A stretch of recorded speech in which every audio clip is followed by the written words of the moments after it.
Hello po mga kababayan, kamusta po kayong lahat? And once again, welcome back to another episode of Simply Talkies Vlog.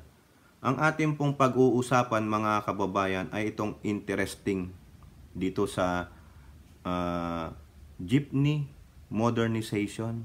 No? Napaka-intense din po nito. No?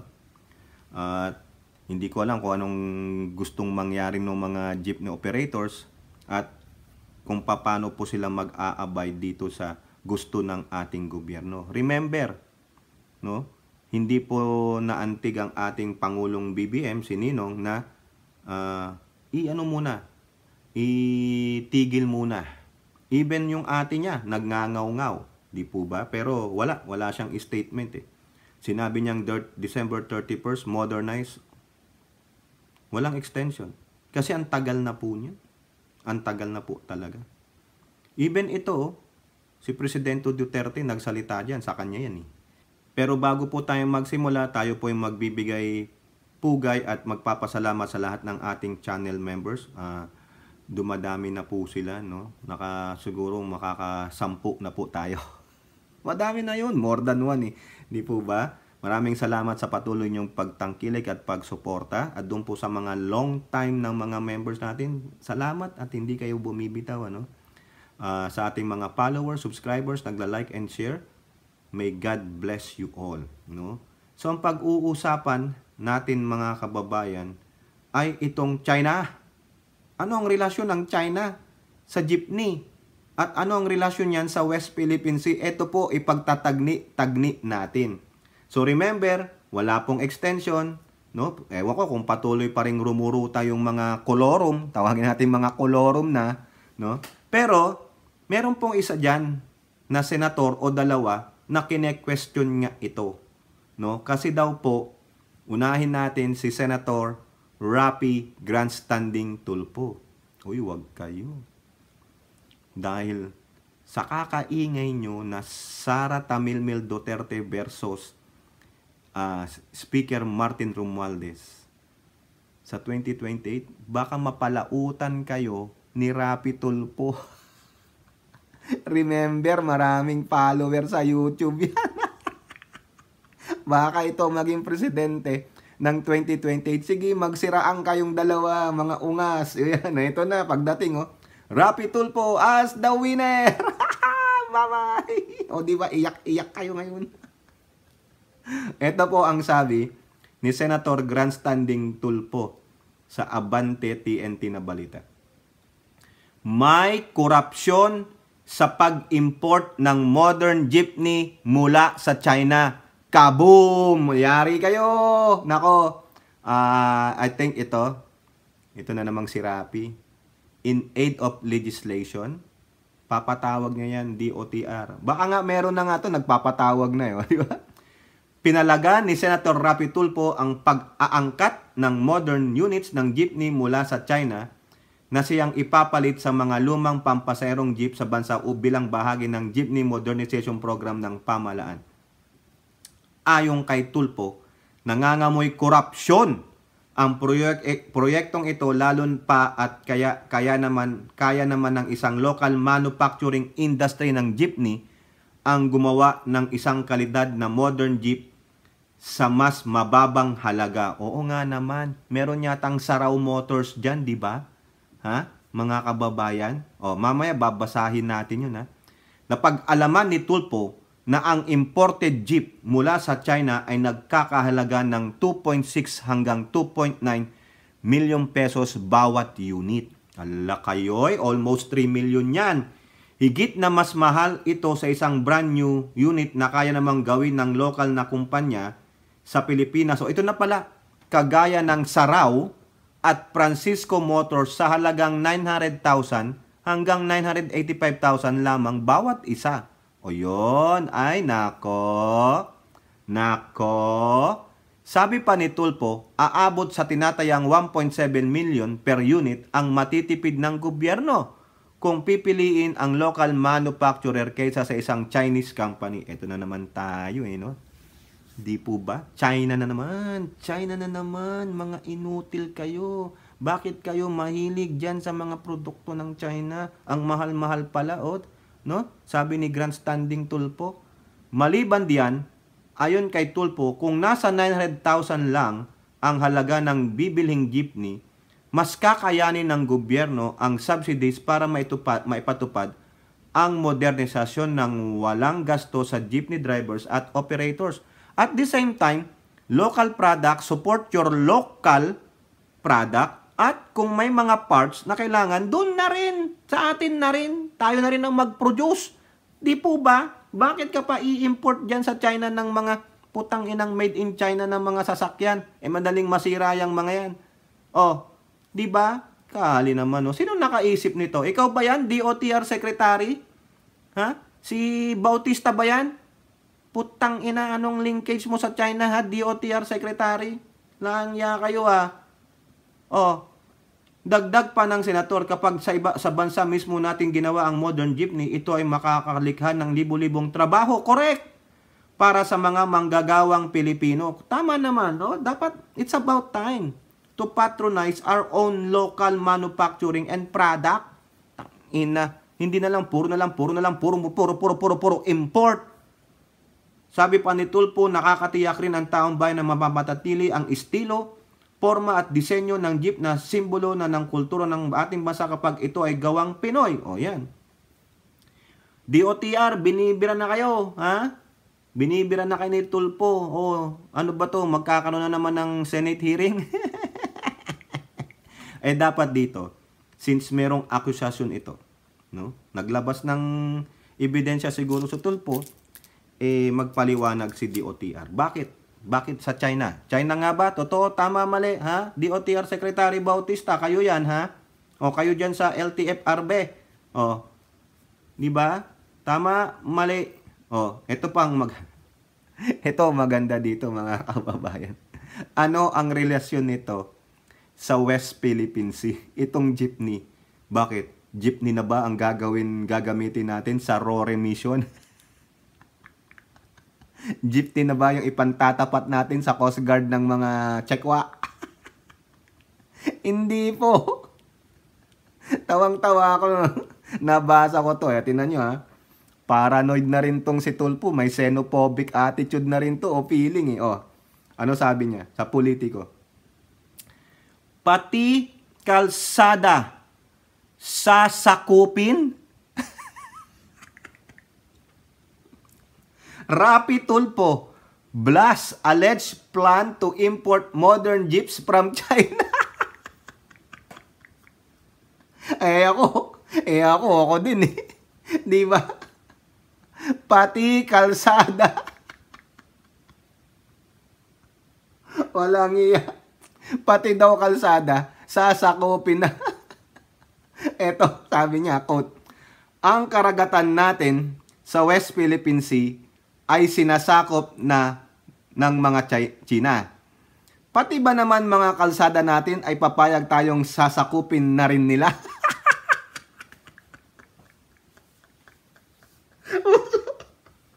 Baka pati yung driver, Chino na rin. Baka pag bumili ka ng jeep sa China, sabi ng China, no, you have to bring one driver. Bakit? Kami lang naman marunong mag-operate ng jeep. Karagatan mo, China. PUB, China. Baka pati mga eroplano nyo, China. Kasi, casino, China. Mga bilyonaryo, Chinoy. Except si Bilyar. Siya lang yata ang Pilipino doon. May-ari ng malalaking kumpanya, Chino. Puta. Baka mamaya pati mga girlfriend, boyfriend ninyo, agawin na ng Chino. Putang ina. Kaya tama si Duterte. Ayan, sige, yan. Namnamin nyo muna tong sinabi ni Duterte. Kaya nga sabi ko, why are you so sparing? Gusto ninyo, gawain na lang ninyo kaming province, Fujian, pati Philippine province of China. Di wala tayong problema. Di ba? Kaya nasabi ni Duterte, gawin nyo na lang kaming province of China. Ayan na ang katotohanan. Pangulong Bongbong Marcos, ano ba talaga? Ano ba talaga? Naninindigan tayo sa West Philippine Sea. Ha? Walang isang, yan yung sabi ni Ninong. Pero pagdating sa lupa, sa kalsada, China pala. Ayun ang sabi ni Rapi Tulfo. Tawang-tawa ako dito. Pati kalsada, sasakupin. Paano? Ikaw ba naman, Rapi Tulfo Ang daming inchik na dyan. Sabi ko sa inyo Di ba, Pogo? Mga dyan na lang, may mga Chinese community dyan. Ulitin ko, bilyonaryo natin. Mga Chekwa, o ano pa? Ano pang gusto nilang sakupin? Kaya nga sabi ni Duterte, gawin nyo na lang kaming province of China. Republic of the Philippines, province of China. Putangina, tinawag mo pang republic. Ayan sino yan? Dapat talaga, imbestigahan to. Sino yung nagsabi na bibili tayo ng jeepney sa China? Bakit China? Bakit China? Tingnan nyo palalaguin natin yung economy nila. Bibili sila, gagawa sila ng marami nilang armas, mga bagong barko. Pagdating sa West Philippine Sea, gagamitin yon laban sa atin. Tingnan nyo, parang tayo ay gago. Di ba? Pinaunlad natin sila, tapos tayo ang gagaguhin. Tangin. Ewan ko, ayoko na yata. Ayoko na. Tangina, niloloko nyo lang ba kami? Naglolokohan ba tayo dito? Hindi nyo nga masawata yung Pogo.